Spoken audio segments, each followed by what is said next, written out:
Sir ಮಾಡಿ sir. Sir ನಮಸ್ಕಾರ. ಮೈಸೂರಿನ ಸೋಷಿಯಲ್ ಮೀಡಿಯಾ ಎಲ್ಲ ಪತ್ರಕರ್ತರ ಸಂಘಕ್ಕೆ ತಾವು ಬಂದಿದ್ದೀರ. ನೂತನವಾಗಿ ಉದ್ಘಾಟನೆ ಕೂಡ ನಾವು ಮಾಡಿದ್ದೀವಿ. ಹಾಗಾಗಿ ಭಾಳ ಸಂತೋಷ ಆಗುತ್ತೆ. ಹಾಗಾಗಿ ಸ್ವಾಗತಾರ್ಹವಾಗಿ ತಮ್ಮನ್ನು ಸ್ವಾಗತ ಮಾಡ್ತಾ ಇದ್ದೀವಿ. ಮೊದಲನೇದಾಗಿ ಆಮ್ ಆದ್ಮಿ ಪಕ್ಷದ ರಾಜ್ಯಾಧ್ಯಕ್ಷರಾಗಿ ಮತ್ತು ಕಲಾವಿದನಾಗಿ ಮತ್ತು ಕರ್ನಾಟಕದ ಪ್ರಜೆಯಾಗಿ ನಿಮ್ಮ ಈ ಒಂದು ಅಸೋಸಿಯೇಷನ್ ಇದೆ ದೊಡ್ಡದಾಗಿ ಬೆಳೀಲಿ, ರಾಜ್ಯಾದ್ಯಂತ ಹೆಸರು ಮಾಡಿ ಮತ್ತು ಪ್ರಯೋಜನಕರವಾಗಿ ಆಗಲಿ ಅಂತ ಹೇಳಿ ಧನ್ಯವಾದ. ನಿಮ್ಮ ಈ ಸೋಷಿಯಲ್ ಮೀಡಿಯಾ ಮತ್ತು ಏನೇನಿದೆ ಮೀಡಿಯಾ ಅವೆಲ್ಲಕ್ಕೂ ಧನ್ಯವಾದಗಳು ಅರ್ಪಿಸ್ತಾ ಇದ್ದೀನಿ. ಇವತ್ತು ನಿಮಗೆ ಒಂದು ಸುದ್ದಿಯನ್ನು ಕೊಡೋದೇನಂತಂದರೆ, ಒಂದು ರಾಜಕೀಯ ಪರಿಸ್ಥಿತಿಯನ್ನು ನೋಡಿದಾಗ ಸ್ವಾತಂತ್ರ್ಯ ಬಂದು ಎಷ್ಟೋ ವರ್ಷ ಆಯಿತು, ಬಂದಿದ್ದ ಉದ್ದೇಶ ಮತ್ತು ಸಂವಿಧಾನ ಮತ್ತು ಪ್ರಜಾಪ್ರಭುತ್ವ ಎಲ್ಲವನ್ನೂ ಕಂಡಿದ್ದೀವಿ. ಆ ಹೆಸರಿನಲ್ಲಿ ರಾಜಕಾರಣ ಸೇವಾ ಮನೋಭಾವನೆಯನ್ನು ಬಿಟ್ಟು ವ್ಯಾಪಾರಿ ಮನೋಭಾವನೆಗೆ ತಿರುಗಿರ್ತಕ್ಕಂಥದ್ದು ದುರಂತವಾದ ವಿಚಾರ. ಇದು ರಾಜ್ಯದ ಮಟ್ಟಿಗೆ ನಾನು ಹೇಳ್ತಾ ಇದ್ದೀನಿ, ರಾಷ್ಟ್ರಾದ್ಯಂತಲೂ ಕೂಡ ಇದೇ ಉದಾಹರಣೆಯನ್ನು ಕೊಟ್ಕೋಬೋದು. ಅದು ಯಾವುದೇ ಪಕ್ಷ ಆಗಿರಲಿ, ನಾನು ಯಾವುದೇ ಒಂದು ವ್ಯಕ್ತಿ ಪಕ್ಷಗಳನ್ನು ನಾನು ಮಾತಾಡೋದಿಲ್ಲ. ನಡೆದು ಬಂದ ದಾರಿ ನೋಡಿದಾಗ ನಾನು 1980ರಲ್ಲಿ ರಾಜಕಾರಣಕ್ಕೆ ಎಂಟ್ರಿ ಆಗಿ MLA ಆಗಿದ್ದೆ. ಅವತ್ತಿನ ರಾಜಕಾರಣಕ್ಕೂ ಇವತ್ತಿನ ರಾಜಕಾರಣಕ್ಕೂ ಕಲುಷಿತವಾಗೋಗಿದೆ ಸಂಪೂರ್ಣ. ಎಲ್ಲ ಫೀಲ್ಡಲ್ಲೂ ಆಗಿದೆ. ವಿಶೇಷವಾಗಿ ರಾಜಕಾರಣದಲ್ಲಾದಾಗ ಸಾರ್ವಜನಿಕರಿಗೆ ತುಂಬ ತೊಂದರೆ ಆಗುತ್ತೆ. ಅದನ್ನು ನೇರವಾಗಿ ಯಾಕೆ ಬರ್ತೀನಿ ಅಂದರೆ, ಇತ್ತೀಚಿನ ದಿನಗಳಲ್ಲಿ ಇವತ್ತಿನ ಸರ್ಕಾರ ಏನಿದೆ, ನಿಮ್ಮ ಊರಿನವರೇ ಒಬ್ಬರು, ನಿಮ್ಮ ಜಿಲ್ಲೆಯವರೇ ಒಬ್ಬರು ಮುಖ್ಯಮಂತ್ರಿಗಳಾಗಿದ್ದರೂ ಕೂಡ ಹಿಂದಿನ ಅವರ ಆಡಳಿತದ ವೈಖರಿ ಇವತ್ತಿನ ವೈಖರಿ ನೋಡಿದಾಗ ಸ್ನೇಹಿತರಾದರೂ ಕೂಡ ಕಟುವಾಗಿ ಟೀಕೆ ಮಾಡ್ತಕ್ಕಂಥ ಮನಸ್ಸಿನಲ್ಲಿದ್ದಿಲ್ಲ. ಯಾಕೆಂತಂದ್ರೆ ಎಲ್ಲೋ ಒಂದು ಕಡೆ ಪ್ರಜಾಪ್ರಭುತ್ವ ಸಮಾಜವಾದದ ಹಿನ್ನೆಲೆಯಲ್ಲಿ ಮತ್ತು ಪ್ರಜಾಪ್ರಭುತ್ವವನ್ನು ಕಾಪಾಡಬೇಕು ಅನ್ನೋ ದೃಷ್ಟಿಯಿಂದ ನಿಮ್ಗೆ ಭಾಳಷ್ಟು ಜ್ಞಾನ ಇದ್ದಂಥವರು ಅಧಿಕಾರ ಸಿಕ್ಕಾದ ಮೇಲೆ ಅಧಿಕಾರ ಉಳಿಸ್ಕೊಳ್ಳೋಕೆ ಅವೆಲ್ಲವನ್ನೂ ಬಿಡ್ತಾ ಇದ್ದೀರೇನೋ ಅನ್ನೋ ಗುಮಾನಿ ಮತ್ತು ಅನುಮಾನ ಇತ್ತೀಚಿನ ಹಸ್ತಾಂತರ ಮತ್ತು ಅಧಿಕಾರ ಬದಲಾವಣೆ ಈ ವಿಚಾರಗಳನ್ನು ನೋಡಿದಾಗ ಯಾವ ದಿಕ್ಕಿನಲ್ಲಿ ಹೋಗಿದೆ ರಾಜ್ಯದ ಸರ್ಕಾರದ ಆಡಳಿತ. ಒಬ್ರನ್ನೊಬ್ರು ಟೀಕೆ ಮಾಡ್ತಕ್ಕಂಥ ಪರಿಸ್ಥಿತಿಗೆ ಹೋಗಿದೆ. ತುಚ್ಛವಾಗಿ ಒಬ್ರಿಗೊಬ್ರು ನೋಡ್ಕೊಳ್ತಕ್ಕಂಥ ಅಭಿವೃದ್ಧಿ ಇಲ್ಲ, ಪ್ರಗತಿ ಇಲ್ಲ, ಬಡವರ ಬಗ್ಗೆ ಕಾಳಜಿ ಇಲ್ಲ, ಹಳ್ಳಿಗಳ ಬಗ್ಗೆ ಕಾಳಜಿ ಇಲ್ಲ. ಸಣ್ಣ ಉದಾಹರಣೆಯನ್ನು ಆ ಹೆಸರಿನಲ್ಲಿ ತಗೊಳ್ಳೋದಾದರೆ, ಇವತ್ತು ರಂಗಯ್ಯನೂರು ಏನು ಕಾರ್ಯಕ್ರಮ ಕರೆಸಿದ್ರು ನನ್ನನ್ನು, ಇವ್ರಲ್ಲೇನು ಮಾಡ್ತಿದ್ದಾರೆ, ಆಮ್ ಆದ್ಮಿ ಪಾರ್ಟಿಯಾಗಿ ನಾನು ಖಂಡಿಸಲೇಬೇಕಾಗಿದೆ. ಇವತ್ತು 3 ಪಾರ್ಟಿ ಕೆಲಸದಲ್ಲಿದ್ದಾರೆ. ಒಂದು ರಾಷ್ಟ್ರಮಟ್ಟದಲ್ಲಿ ಒಂದು ಪಕ್ಷ BJP, ಗೌರವಾನ್ವಿತ ಪ್ರಧಾನಮಂತ್ರಿಗಳ ಬಗ್ಗೆ ಎರಡನೇ ಮಾತಿಲ್ಲ. ಇಲ್ಲಿ ಎಲ್ಲೋ ಒಂದು ಕಡೆ ಸಮಾಜವಾದದ ಹಿನ್ನೆಲೆಯಲ್ಲಿ ಬಂದಂಥ ಮುಖ್ಯಮಂತ್ರಿಗಳು ನಾವು. ಆದರೆ ಆ ಮುಖ್ಯಮಂತ್ರಿಗಳು ಅವ್ರ ಜೊತೆಲಿರ್ತಕ್ಕಂಥವ್ರು ಮಾಡುವ ತಪ್ಪುಗಳನ್ನೆಲ್ಲ ತನ್ನ ಮೇಲೆ ಹಾಕ್ಕೊಂಡು ಅಥವಾ ತಾವು ಅದರಲ್ಲಿ ಭಾಗಿಯಾಗ್ತಕ್ಕಂಥದ್ರಲ್ಲಿ ದೊಡ್ಡ ಅಪರಾಧ ನಿಮ್ಮದು ಇದೆ ಅಲ್ಲವೇ. ಈಗ ನಾವು ಇನ್ಯಾರನ್ನೂ ಬೈಯೋದಿಲ್ಲ. ಬೇರೆ ಬೇರೆ ನಿಮ್ಮ ಮಂತ್ರಿಮಂಡಲದಲ್ಲಿರ್ತಕ್ಕಂಥವ್ರು ಭ್ರಷ್ಟರು, ಇವತ್ತು 63% ಭ್ರಷ್ಟರು ಅಂತ ಲೋಕಾಯುಕ್ತದವರು ಹೇಳಿದ್ದಾರೆ. ಆದರೆ ಅವರು ಹೇಳಿದ್ದನ್ನು ಅವ್ರ ಸರ್ಕಾರದ್ದು ಅಂತ ಒಬ್ಬರು ಡಿಫೆಂಡ್ ಮಾಡ್ಕೊತೀರ. ಅದು ಈ ಸರ್ಕಾರದ ಒಟ್ಟಿನಲ್ಲಿ ಲೋಕಾಯುಕ್ತ ಹೇಳಿರೋದಂತೂ ಸತ್ಯನಾಗದೆ ಅದನ್ನು ಒಪ್ಕೊಂಡಂಗೆ ಆಯ್ತಲ್ಲ ನೀವಿಬ್ರು. 60%, 63%, 40%. ಅಲ್ಲಿಗೆ ಎರಡೂ ಸರ್ಕಾರ ಒಂದೇ ನಾಣ್ಯದ ಮುಖಗಳಾದಮೇಲೆ ಎರಡು ಅಂತಂದರೆ ನೀವು ಕರಪ್ಷನ್ನು ಅವರು ಕರಪ್ಷನ್ನು, ಗುತ್ತಿಗೆದಾರನ್ನು ಮಧ್ಯದಲ್ಲಿ ಸಿಕ್ಕಾಕ್ಸ್ಕೊಂಡು ತೋರಿಸಿದ್ರಲ್ಲ ಅದರಲ್ಲಿ. ಇದನ್ನೆಲ್ಲ ನೋಡಿದಾಗ ತೆರಿಗೆ ಹಣ ಏನಕ್ಕೆ ಕಟ್ತಾ ಇದ್ದೀವಿ ನಾವು, ನಿಮ್ಮನ್ನು ಯಾಕೆ ಸಾಕ್ತಾ ಇದ್ದೀವಿ, ಪ್ರೀತಿಸ್ತಿದ್ದೀವಿ. ಎಲ್ಲೋ ಒಂದು ಕಡೆ ನಮ್ಮನ್ನು ನಾವು ಟೀಕೆ ಮಾಡ್ಕೋಬೇಕಾಗಿತ್ತು. ಮತದಾರರು ಕೂಡ ಇದು ಜಾಗೃತರಾಗದೇ ಇದ್ದರೆ, ಮತದಾನ ಮಾಡುವಾಗ ನಿಮ್ಮ ಮನೆ ಮಗಳನ್ನ ಮದುವೆ ಮಾಡುವಷ್ಟು ಎಷ್ಟು ಜವಾಬ್ದಾರಿ ವಹಿಸ್ಕೋತಿರೋ, ಅಕ್ಷರಸ್ಥರಾಗಲಿ ಅನಕ್ಷರಸ್ಥರಾಗಲಿ, ಆ ನಿಟ್ಟಿನಲ್ಲಿ ಸುಖವಾಗಿರಬೇಕು ನನ್ನ ಮಗಳು ಅಂತ ಯೋಚನೆ ಮಾಡೋ ರೀತಿಯಲ್ಲಿ ಸುಖವಾಗಿರಬೇಕು ನನ್ನ ಕ್ಷೇತ್ರ, ನನ್ನ ಇದು ಅಂತ ಪ್ರತಿನಿಧಿಗಳು ತಾಲೂಕು ಪಂಚಾಯತಿಯಿಂದ MLA ಮತ್ತು MP ಮಾಡಬೇಕಲ್ವ. ಇಲ್ಲಿ ನೋಡಿ, ಈಗ ಬೆಂಗಳೂರಿನ ಮಂತ್ರಿ ಅವರು ನನ್ನ ಸ್ನೇಹಿತರು, ಯಾರು DK ಶಿವಕುಮಾರ್. ಅವ್ರ ಉದ್ದೇಶ ಚೆನ್ನಾಗಿದೆ ಹೇಳೋವಾಗ, ಇದು ಯೋಚನೆ ಪ್ರಜಾಪ್ರಭುತ್ವ ಹೆಸರಿನಲ್ಲಿ ಹೇಳೋವಾಗ ಎಷ್ಟು ಚೆನ್ನಾಗಿರ್ತದೆ ಸಂವಿಧಾನದ, ಸರ್ವರಿಗೂ ಸಮಾನ ಬದುಕು, ಸಮಾನ ಬಾಳು. ನಿಜ, ಬೆಂಗಳೂರು ದೊಡ್ಡದಾಗೋಗಿದೆ, 1.5 ಕೋಟಿ ಹತ್ತತ್ರಕ್ಕೆ ಹೋಗ್ತಾ ಇದ್ದಾರೆ. ಅಂದರೆ ಕರ್ನಾಟಕ ರಾಜ್ಯದಲ್ಲಿರ್ತಕ್ಕಂಥ ಮೇಜರ್ ಪೋರ್ಷನ್ ಅಲ್ಲೇ ಇದೆ. ಈ ಮೂಲ ಸೌಕರ್ಯಗಳ ಸೌಲಭ್ಯಗಳು ಇದೆಯಾ ಇಲ್ವಾ, ಮುಂದಿನ ಪ್ರೋಸ್ ಅಂಡ್ ಕಾನ್ಸೆಪ್ಟ್ ಏನು, ಪರಿಣಾಮಗಳು ಏನಾಗುತ್ತೆ. ಭೌಗೋಳಿಕವಾಗಿ ನೀರನ್ನು ವಿಪರೀತ ಭೂಮಿಯಿಂದ ಎತ್ತೋದ್ರಿಂದ ಒಂದೇ ಭಾಗದಲ್ಲಿ ಅಲ್ಲಿ ನೆಲ ಹೆಂಗಿದೆಯೋ ಜಲ ಹೆಂಗಿದೆಯೋ ಗೊತ್ತಿಲ್ಲ, ಕಲುಷಿತವಾಗ್ತಾ ಇದೆ. ಆಮೇಲೆ ಗಾಳಿ ಕಲುಷಿತವಾಗ್ತಿದೆ, ನೀರು ಕಲುಷಿತವಾಗ್ತಿದೆ. ಇನ್ಫ್ರಾಸ್ಟ್ರಕ್ಚರ್ ಮೂಲಸೌಕರ್ಯಗಳ ಸ್ವಲ್ಪ ಕೊರತೆ ಇದ್ದರೂ ಕೂಡ ಹಣಕಾಸಿನ ಅನುಕೂಲಕ್ಕೋಸ್ಕರ ಒಂದು ಟ್ರೆಸರಿ ಹಣ ಇಲ್ಲ, ಫ್ರೀ ಕೊಟ್ಟಿದ್ದೀವಿ ಅದು ಇದು ಅಂತ, ಇನ್ನೊಂದು ನಿಮ್ಮ ಟ್ರೆಸರಿ, ನಮ್ಮ ಕುಟುಂಬದ ಟ್ರೆಸರಿಗೂ ಹಣ ಇಲ್ಲ ಅನ್ನೋದು, ಆಸ್ತಿ ಮಾಡ್ಕೋಬೇಕು ಅನ್ನೋ ದೃಷ್ಟಿಯಿಂದಲೇ ಯೋಜನೆಯನ್ನು ರೂಪಿಸಲಾಗಿದೆ.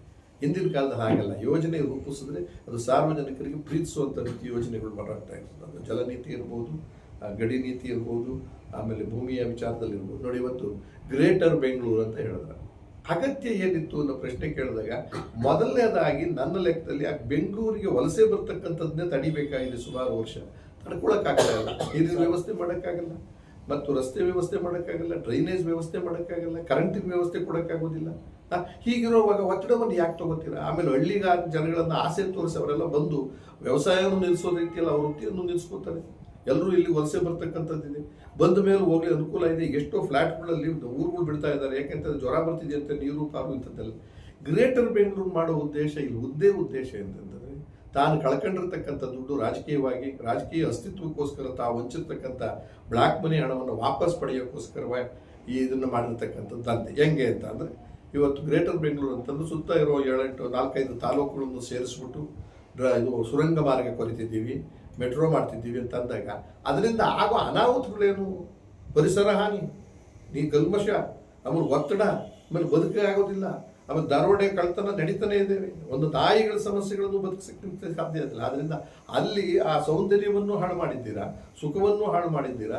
ಅಲ್ಲಿ ಹೊರಗಡೆ ಹೋಗ್ತಕ್ಕಂಥ ವಾತಾವರಣ ಮಾಡಿ ಲ್ಯಾಂಡ್ ಗ್ರ್ಯಾಬಿಂಗ್, ಅನಧಿಕೃತವಾಗಿ ಎಲ್ಲವನ್ನು ಸಂಪಾದನೆ ಮಾಡಿ ಅದನ್ನು ಅಧಿಕೃತ ಮಾಡ್ಕೊಳ್ತಕ್ಕಂಥ ಕಾರಣಕ್ಕೋಸ್ಕರ ನೀವು ಮಾಡಿದ್ದೀರಿ ಅದು.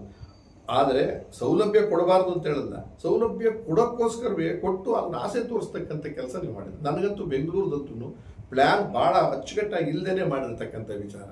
ಜಮೀನುಗಳು ಕಳ್ಕೊತಾರೆ, ಮನೆ ಮಠ ಕಳ್ಕೊತಾರೆ, ಕೊರೋನಾಗೂ ಇನ್ನೇನು ತೊಂದರೆ ಆಗುತ್ತೋ ಗೊತ್ತಿಲ್ಲ. ಅದೊಂದು ಅದನ್ನೇ ಉದಾಹರಣೆಯಾಗಿ ಬೆಂಗಳೂರು ಅಲ್ಲಿ ಮೈಸೂರಿಗೆ ಶುರು ಮಾಡಿದ್ದಾರೆ. ಇಲ್ಲಿ ಯಾರು ಅದಕ್ಕೆ ಫಲಾನುಭವಿಗಳು ಯಾರು ಅಂತಂದರೆ ನಾವು ನೀವು ಯಾರು ಅಲ್ಲ, ನಾವು ನೀವು ಸಾಮಾನ್ಯ ಜನರು ಯಾರು ಅಲ್ವೇ ಅಲ್ಲ. ಪ್ರತಿನಿಧಿಗಳಾಗಿದ್ದವರು, ಪ್ರತಿನಿಧಿಗಳಾಗಬೇಕಾಗಿರೋರು, ಮಾಜಿ ಆಗಿರ್ತಕ್ಕಂಥವ್ರು.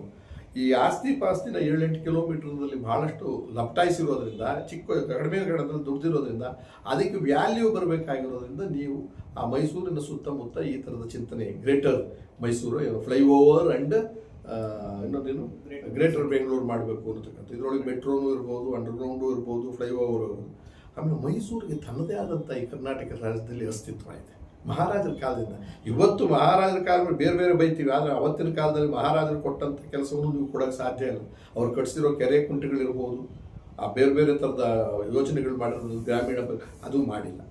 ಈಗ ಅಂಥದ್ದೊಂದು ಪರಂಪರೆಯನ್ನು ಹಾಳಾಗಲ್ವ ನಿಮಗೆ? ಇವಾಗ ನೀವು ಗ್ರೇಟರ್ ಮಾಡ್ಬೇಕಾದ್ರೆ ನಿಮ್ಮದೇ ಆದಂಥ ಸ್ಟೈಲ್ನಲ್ಲಿ ಮಲ್ಟಿ ಸ್ಟೋರ್ಡ್ ಬಿಲ್ಡಿಂಗ್ಗಳು ಕಟ್ತೀರಾ, ಸುರಂಗ ಮಾರ್ಗ ತೆಗಿತೀರಾ, ಫ್ಲೈಓವರ್ ಬರ್ತೀರಾ, ಆ ಪಾರಂಪರಿಕವಾಗಿರ್ತಕ್ಕಂಥ ವೃತ್ತುಗಳು, ಆ ಗುರುತು ಅಂತ ಏನಿದಾವೆ ನಮ್ಮ ಹಿಸ್ಟ್ರಿ, ಅದನ್ನೆಲ್ಲ ಹಾಳು ಮಾಡ್ತೀರಾ. ಆಮೇಲೆ ಎಷ್ಟೋ ಜನ ಇದು ಆಗುತ್ತೆ ಅನ್ನೋದು ತಿಳ್ಕೊಂಡಾದ್ಮೇಲೆ, ಇದನ್ನ ಮುಂಚೆ ಲೀಕ್ ಮಾಡಿದ್ದೀರಾ, ತಿಳ್ಕೊಂಡಾದ್ಮೇಲೆ 100 ಎಕರೆ ಜಮೀನನ್ನು ಕಬಳಿಸ್ಬಿಟ್ಟಿದ್ದಾರೆ ಈಗಾಗಲೇ ರೈತರಿಗೆ. ಎಷ್ಟೋ ಕೊಟ್ಬಿಟ್ಟು ಅದು ಕಳ್ಕೊಂಡಿದ್ದಾರೆ. ಆ 8 ಕಿಲೋಮೀಟರ್ ಏನಿದೆಯಲ್ಲ ಒಂದು ಸರೌಂಡಿಂಗ್ಸ್ ಬೆಂಗಳೂರು, ಅದನ್ನು ಬಿಟ್ಟು ನೀವು ಮಾಡೋದಾದರೆ ಮಾಡ್ಕೊಳ್ಳಿ, ಅದು ಭಾಳ ಪ್ಲ್ಯಾನ್ದಾಗಿ ಮಾಡ್ಕೊಳ್ಳಿ. ಈ ಸುತ್ತಮುತ್ತ ಎಷ್ಟು ಕಡೆ ಹೋಗ್ಬೇಕು. ಆದರೆ ಆ 8 ಕಿಲೋಮೀಟರ್ ಅನ್ನೋ ದೂರದಲ್ಲಿ ಇರ್ತಕ್ಕಂಥದ್ದು ಪರ್ಪಸ್ ಆಗಿ ದುಡ್ಡು ಮಾಡೋದು, ಆಸ್ತಿ ಮಾಡೋದೇ ಆಗಿದೆ. ಅದರಿಂದ ನಾವು ಆಮ್ ಆದ್ಮಿ ಪಾರ್ಟಿಯವರು ಸಂಪೂರ್ಣವಾಗಿ ಇದನ್ನು ವಿರೋಧಿಸ್ತೀವಿ. ಇನ್ನು ಅರಮನೆ ಸುತ್ತಮುತ್ತ ನೀವು ಒಂದು ವ್ಯವಸ್ಥೆನೇ ಮಾಡ್ಕೊಳಕ್ಕೆ ಇಲ್ಲ. ಅವರ ಬಡತನದಲ್ಲಿ ಯಾರ್ಯಾರು ಒಂದು ಅಂಗಡಿ ಇಟ್ಕೊಂಡವ್ರೆ, ತರಕಾರಿ ಇರ್ಬೋದು, ಹಣ್ಣು ಇರ್ಬೋದು, ದಿನಸಿ ಅಂಗಡಿ ಇರ್ಬೋದು, ಮತ್ತೊಂದು ಅವು ಯಾವುದು ಬೇಡ ಅನ್ನೋದಿಲ್ಲ. ಅದನ್ನು ಅದು ಯಾವುದೋ ಮಂಡಿಪಾಳ್ಯದ ಒಂದು ಯೋಜನೆ ಇದೆಯಲ್ಲ, ಅಲ್ಲಿ ಕಳಿಸ್ಕೊಡಿ, ಅವ್ರಿಗೆ ಸುಸಜ್ಜಿತವಾದ ವ್ಯವಸ್ಥೆಯನ್ನು ಮಾಡ್ಕೊಳ್ಳಿ, ವ್ಯಾಪಾರ ಮಾಡ್ಕೊಳ್ಳಿ. ಅಲ್ಲಿ ಒಂದು ಸೌಂದರ್ಯವನ್ನು ಹಾಳು ಮಾಡಿ ಅವ್ರ ಹತ್ರ ಲಂಚವನ್ನು ತಗೊಳ್ಳೋಕ್ಕೋಸ್ಕರ ನಿಮ್ಮ ಪೊಲೀಸ್ನವರಿಂದ ಹಿಡಿದು ಎಲ್ಲರೂ ಕೂಡ ಅವ್ರ ಹತ್ರ ಕಿತ್ಕೊಂಡು ತಿಂದು ಅವ್ರು ಉಳಿಯೋದಿಷ್ಟೇ ಇದೆ. ಇಂಥದ್ದು ಯಾಕೆ ಮಾಡ್ತಿದ್ದೀರಾ? ಇದು ಸರ್ಕಾರ ನಡೆಸ್ತಕ್ಕಂಥ ವಿಚಾರನ ಬಡವರನ್ನ ತೋರಿಸಿ ಉಳ್ಳವರು ಬಲಾಢ್ಯರಾಗ್ತಕ್ಕಂಥ ಯೋಜನೆ ಇದು ಅಂತ ನಾನು ನೇರವಾಗಿ ಅಪಾರ್ಥ ಮಾಡ್ತೀನಿ. ಅಂದರೆ ಬಡವರನ್ನ ತೋರಿಸಿ ಉದ್ಧಾರ ಮಾಡ್ತಿದ್ದೀವಿ ನಾವು ಅಂತ, ಉಳ್ಳವರು ಬಲಾಢ್ಯರಾಗ್ತಕ್ಕಂಥ ಒಂದು ದೊಡ್ಡ ಯೋಜನೆ ಸ್ಕೀಮ್ ಇದೆ. ಹಾಗಾಗಿ ಡೆಪ್ಯೂಟಿ CM ಅವ್ರಿಗಾಗಲಿ ಈ ಮುಖ್ಯಮಂತ್ರಿಗಳಿಗಾಗಲಿ ಕಣ್ಣಿದ್ದು ಕುರುಡರಾಗಿದ್ದೀರಾ ನೀವು. ಕಣ್ಣಿದ್ದು ಕುರುಡರು ಯಾಕಾಗಿದ್ದೀರಾ ಅನ್ನೋದು ಎಲ್ಲರಿಗೂ ಗೊತ್ತಿದೆ. ಅಷ್ಟು ಮುತ್ಸದ್ದಿ ರಾಜಕಾರಣಿಗಳು ನೀವು. ತಡಿಬಹುದು, ಅಧಿಕಾರ ಇರುತ್ತೆ ಹೋಗುತ್ತೆ, ಶಾಶ್ವತ ನಾನು ಒಬ್ಬನೇ ಮುಖ್ಯಮಂತ್ರಿ, ನೀವು ಯಾರೂ ಆಗೋದಿಲ್ಲ. ಸಾರ್ವಜನಿಕರು ಕೊಟ್ಟರು ಆ ಥರ ಸಾರ್ವಜನಿಕರ ಪ್ರೀತಿಯನ್ನು ಗಳಿಸ್ಕೊಂಡು ಹೋಗ್ಬೇಕು. ದೇವರಾಜ ಅರಸೂರು ಉಳಿಸ್ಕೊಂಡು ಹೋದ್ರಲ್ಲ, ಆ ರೀತಿ ಉಳಿಸ್ಕೊಂಡು ಉಳೋನಿಗೆ ಭೂಮಿ ತಂದರು, ಇನ್ನೇನೋ ಕಾನಂತರು, ಅವೆಲ್ಲವೂ ಇವತ್ತಿನ ಮಟ್ಟಿಗೆ ಒಂದು ಶೋಷಕ್ಕೆ ಒಳಗಾದವ್ರಿಗೆ ಅನುಕೂಲ ಆಗಿರ್ತಕ್ಕಂಥದ್ದು. ಹಾಗಾಗಿ ಮೈಸೂರಿನ ವಿಚಾರದಲ್ಲಿ ಅರಮನೆ ಸುತ್ತ ಇರ್ತಕ್ಕಂಥ ಸೌಂದರ್ಯ, ಪ್ರಮುಖ ವೃತ್ತುಗಳು ಗುರುತಾಗ್ತಕ್ಕಂಥದ್ದು, ಇವೆಲ್ಲವನ್ನು ಕೂಡ ಉಳಿಸ್ಬೇಕಾಗಿರೋದ್ರಿಂದ ಯಾವುದೇ ಕಾರಣಕ್ಕೂ ಒಂದು ಕೆಲಸ ಮಾಡಿ, ಸಾರ್ವಜನಿಕರ ಚರ್ಚೆಗೆ ಬಿಡಿ. ಆಯಿತು, ಮಾಡಬೇಕು. ನಾನು ಅಭಿವೃದ್ಧಿ ಮಾಡೋದಕ್ಕೆ ಕುಂಠಿತ ಅಂತ ಅಂದ್ಕೊಳ್ಬೇಡಿ. ಅಭಿವೃದ್ಧಿ ಹೆಸರಿನಲ್ಲಿ ಸ್ವಾರ್ಥ ಅನುಕೂಲ ಮಾಡ್ಕೊಳ್ಳೋದಕ್ಕಿಂತ ಸಾರ್ವತ್ರಿಕವಾಗಿ ಬಿಡಿ. ಹಿಂಗೊಂದು ಐಡಿಯಾ ಇದೆ, ನಿಮ್ಮ ಅಭಿಪ್ರಾಯ ಏನು? ನಿಮಗೇನೇನು ಸಮಸ್ಯೆ ಇದೆ, ಅದನ್ನು ಹೆಂಗೆ ಬಗೆಹರಿಸ್ತೀವಿ ನಾವು? ಬಗೆಹರಿಸೋಕೆ ಆಗುತ್ತಾ ಇಲ್ವಾ? ಮೈಸೂರು ಸುತ್ತಮುತ್ತ ನೀರಿನ ವ್ಯವಸ್ಥೆ ಆಗಿದೆ, ಡ್ಯಾಮ್ ಬೇರೆ ಇದೆ ಸುತ್ತಮುತ್ತ ಇಲ್ಲಿ. ಆ ದೃಷ್ಟಿಯಿಂದ ಇವತ್ತಿನ ದಿವಸ ನಿಮ್ಮ ಮುಖೇನ ನಾನು ಹೇಳಿದ್ರು ಇದನ್ನು ಖಂಡಿಸ್ತೀವಿ. ಇದ್ರ ವಿರುದ್ಧ ಹೋರಾಟವನ್ನು ನಿಲ್ಲಿಸೋದಿಲ್ಲ. ಯಾರಿದ್ರು ವಿರುದ್ಧವಾಗಿ ಅದಕ್ಕೆ ಬೇಡ ಅಂತ ಹೇಳ್ತೀರೋ ಅಂಥವ್ರು ಕೈ ಜೋಡಿಸೋದಕ್ಕೂ ನಾವು ಸಿದ್ಧ ಇದ್ದೀವಿ. ಆದರೆ ನಿಮ್ಮ ಪರಿಹಾರವನ್ನು ಬೇಡ ಅನ್ನೋದಿಲ್ಲ, ಯೋಗ್ಯವಾದ ಪರಿಹಾರವನ್ನು ಹುಡುಕಿ, ಪರ್ಯಾಯ ಹುಡುಕಿ. ಈ ಒಂದು ಹಳ್ಳಿ ಜನಗಳದೆಲ್ಲ ಜಮೀನು ಕಿತ್ಕೊಂಡ್ಬಿಟ್ಟು ಅವ್ರನ್ನ ಬೀದಿ ಪಾಲ್ ಮಾಡಿಬಿಟ್ಟು ನೀವು ಯಾರೋ ಮಲ್ಟಿ ಸ್ಟೋರ್ ಬಿಲ್ಡಿಂಗ್ ಕಟ್ಕೊಂಡು ಮತ್ತು ಮನೆ ಮಠ ಮಾರ್ಕೊಂಡು ಆಸ್ತಿ ಮಾಡಿಕೊಂಡು ದುಡ್ಡು ಮಾಡ್ಕೊಳ್ಳೋದಕ್ಕೆ ಅಗತ್ಯ ಇಲ್ಲ. ಸೌಕರ್ಯವನ್ನು ಕೊಡಿ ಅಂತ ಹೇಳೋದು. ಇನ್ನೂ ಹೇಳುವಂಥ ವಿಚಾರಗಳು ಜಾಸ್ತಿ ಇದ್ರೂ ಒಂದೇ ದಿವಸ ಸಾಕಾಗೋದಿಲ್ಲ. ಒಟ್ಟಾರೆ ರಂಗಯ್ಯನವರು ಈ ನಮ್ಮ ಆಮ್ ಆದ್ಮಿ ಪಾರ್ಟಿಯಿಂದ ನಿಮ್ಮ ಮೈಸೂರು ಜಿಲ್ಲೆಯಲ್ಲಿ ಹೋರಾಟವನ್ನು ಎತ್ತಂಬಿಕೊಂಡಿದ್ದಾರೆ. ಅದಕ್ಕೆ ನಾನು ರಾಜ್ಯಾಧ್ಯಕ್ಷನಾಗಿ ಸಂಪೂರ್ಣ ಬೆಂಬಲವನ್ನು ಕೊಡ್ತೀನಿ. ಮತ್ತು ಈ ಥರದ ಹೋರಾಟ ಯಾರಾದರೂ ಮಾಡಲಿ ಅವರ ಕೈ ಜೋಡಿಸ್ತೀನಿ. ಮತ್ತು ಇದು ಉಳಿಸ್ಬೇಕಾಗಿದೆ. ಈ ಯೋಜನೆಯನ್ನು ಕೈ ಬಿಡಬೇಕು. ಕೈ ಬಿಡೋದಕ್ಕಿಂತ ಮುಂಚೆ ಸಾರ್ವಜನಿಕರ ಚರ್ಚೆ ಇಡಲಿ. ಚರ್ಚೆನಲ್ಲಿ ಬಂದಂಥ ಎಲ್ಲ ರೂಪರೇಷೆಗಳನ್ನು ತಗೊಂಡು ನಾವು ಒಪ್ಪೋ ರೀತಿ ನೀವು ಮಾಡಿ, ಅದಕ್ಕೆ ಸಂತೋಷ. ಪರಂಪರೆ, ಮೇನ್ ಸಂಸ್ಕೃತಿ ಪರಂಪರೆ ಮೈಸೂರು ಉಳಿಬೇಕು ಅಂತಂದ್ರೆ ಪರ್ಯಾಯವಾಗಿ ಏನು ಮಾಡಬೇಕು? ಪರ್ಯಾಯದ ವ್ಯವಸ್ಥೆ, ನೀವು ದೂರ ಹೋಗಿ. ನಿಮಗೆ ಮೈಸೂರು ಜಿಲ್ಲೆಯಲ್ಲೇ ನೆನಪೇಕಿಲ್ವಲ್ಲ, ಬೇರೆ ಜಿಲ್ಲೆನೂ ತಗೋಬೋದಲ್ಲ. ಈ ಜಿಲ್ಲೆನ ಯಾಕೆ ತಗೋತೀರ? ನಿಮ್ಗೆ ಯಾವುದೋ ಒಂದು IT ಮತ್ತೊಂದು ಎಲ್ಲ ಅಂತ ಐಡಿಯಾ ಇಟ್ಕೊಂಡಿದ್ದೀರಲ್ಲ, ಇದನ್ನು ಹಾಗೆ ಉಳಿಸ್ಕೊಂಡು ಇದರಿಂದ ದೂರ ಹೋಗಿ ಆ ಹಳ್ಳಿಯ ರೈತರಿಗೂ ಅನುಕೂಲ ಆಗೋ ಥರದಲ್ಲಿ ಮತ್ತು ಸೌಕರ್ಯ ಅಲ್ಲೂ ಕೊಡೋಕ್ಕೆ ಶುರು ಮಾಡಿಬಿಡಿ. ಅದಕ್ಕೆ ಟ್ರಾನ್ಸ್ಪೋರ್ಟೇಷನ್ ಮಾಡಿ, ರಸ್ತೆಗಳು ಮಾಡಿ, ಇದೆಲ್ಲ ಮಾಡಿ. ಈ ರಸ್ತೆಗಳ ಥರ ಮಾಡಬೇಕಾದಿಲ್ಲ. ಸುರಂಗ ಮಾರ್ಗ ಮಾಡ್ಕೊಂಡು ಹೋಗೋದು, ಫ್ಲೈಓವರ್ ಮಾಡ್ತೀವಿ ಅನ್ನೋದು, ಮತ್ತು ಇನ್ನೊಂದೇನೋ ಒಂದು ಮಾಡ್ತೀವಿ, ಅದೆಲ್ಲನೂ ಬಿಡಬೇಕು ಅಂತ ನಾನು. ಆಯಿತು, ಈಗ ಮೈಸೂರಿಂದ ಇತ್ ಕಡೆ ಒಂದು 100 ಕಿಲೋಮೀಟ್ರ್, ಹತ್ತು ಕಡೆ ಒಂದು 100 ಕಿಲೋಮೀಟ್ರ್ ಆ ಜಿಲ್ಲೆಗಳಲ್ಲೆಲ್ಲ ಬೆಳೀಲಿ. ನೀವು ಅಭಿವೃದ್ಧಿ ಮಾಡಲ್ಲ, ಅಭಿವೃದ್ಧಿ ಮಾಡೋರ್ಗೂ ಸಹಕಾರ ಕೊಡ್ತಾ ಇದ್ವಿ. ಯಾವ ರೀತಿ ಅಭಿವೃದ್ಧಿ ಕಾಣ್ಬೋದು? ಅಭಿವೃದ್ಧಿ ಮಾಡೋದು ಓಕೆ. ಅಭಿವೃದ್ಧಿಯಲ್ಲಿ ಭ್ರಷ್ಟಾಚಾರ ಮಾಡೋಕ್ಕೋಸ್ಕರ ಅಭಿವೃದ್ಧಿ ಮಾಡ್ತಿರಲ್ಲ, ಅದು ನಾನು ಗೊತ್ತಲ್ಲ. ಭ್ರಷ್ಟಾಚಾರದ ಅಭಿವೃದ್ಧಿ ಬೇಕಿಲ್ಲ. ಬಡ ಜನರ ಏಳಿಗೆಯ ಅಭಿವೃದ್ಧಿಗೆ ನಾನು ಬೆಂಬಲ. ಇದು ಬಡ ಜನರ ಏಳಿಗೆಗೆ ಅಲ್ಲವೇ ಅಲ್ಲ, ಕೆಲವೇ ಮಂದಿಗಳ ಅನುಕೂಲಕ್ಕೆ, ಅಸ್ತಿತ್ವಕ್ಕೆ ನಡೀತಿರ್ತಕ್ಕಂಥದ್ದು. ಬೌದ್ಧಿಕವಾಗಿ ಬುದ್ಧಿವಂತಿಕೆಯಿಂದ ಮಾಡಿರ್ತಕ್ಕಂಥ ಯೋಜನೆ ದುಡ್ಡು ಮಾಡ್ತಿರ್ತದೆ. ಈಗ ಆಲ್ರೆಡಿ ಈ ಯೋಜನೆ ಕೈಗೆ ಎತ್ಕೊಂಡ ತಕ್ಷಣ ನಿಮ್ಮಲ್ಲಿ ಒಂದು 100-150 ಜನ ಅಥವಾ ಇನ್ನೊಂದು ಅದರೊಳಗಡೆ ಎಷ್ಟೋ ಜನರು ಅಷ್ಟವರು ಕೋಟ್ಯಾಧೀಶರಾಗೋದು ರಾತ್ರಿ ಹೋಗೋದು. ಯಾಕಂದ್ರೆ ಜಮೀನು 100 ಎಕರೆ 100 ಎಕರೆ 500 ಎಕರೆ ಒಬ್ಬ MLA ಕೊಂಡ್ಕೊಂಡಿದ್ದಾನೆ, ಹೆಸರು ಹೇಳಕ್ಕೆ ಹೋಗಲ್ಲ ನಾನು, ಸುತ್ತಮುತ್ತ ಅವೆಲ್ಲ ಏನು ಕೊಂಡ್ಕೊಂಡಿದ್ದಾರೆ ಹೇಳಿ. ಈ ಸ್ಕೀಮ್ ಒಳಗಡೆ ಮಾತಾಡ್ಕೊಂಡು ಮಾಡ್ಕೊಂಡ್ರು ಡೀಲಿಂಗ್ಸ್ ಅಂತ ನನಗೆ. ಇದು ಕೇವಲ ಮುಖ್ಯಮಂತ್ರಿ ಚಂದ್ರ ಅವರು ಮಾತ್ರ ಗೊತ್ತಿದೆ ಅಥವಾ ಚುನಾಯಿತ ಪ್ರತಿನಿಧಿ ಬೇರೆ ಯಾರಿಗೂ ಗೊತ್ತಿಲ್ವಾ? ಮೈಸೂರು ಚುನಾಯಿತ ಪ್ರತಿನಿಧಿ ಗೊತ್ತಿದೆ, ಮಾಡಿ ಅವರೇ ಮಾಡ್ಕೊಂಡಿದ್ದಾರಲ್ಲ, ಇದು ಗೊತ್ತಿದ್ದೆ ಪ್ರಯೋಜನ. ಅದು ಗೊತ್ತಾಗದಂಗೆ ನೋಡ್ಕೊಳ್ಳೋಕ್ಕೆ ನನ್ನ ಬಾಯಿ ಮುಚ್ಚೋದಕ್ಕೆ ಏನಾದರೂ ಪ್ರಯತ್ನ ಮಾಡಬೇಕಷ್ಟೇ. ಸರ್, ಗ್ರೇಟರ್ ಮೈಸೂರು ಮಾಡಬೇಕಾದ್ರೆ ಲೀಗಲ್ ಹೇಳುತ್ತೆ 35 ಲಕ್ಷ ಜನಸಂಖ್ಯೆ ಇರಬೇಕು ಅಂತ ಹೇಳ್ತಿರುತ್ತೆ.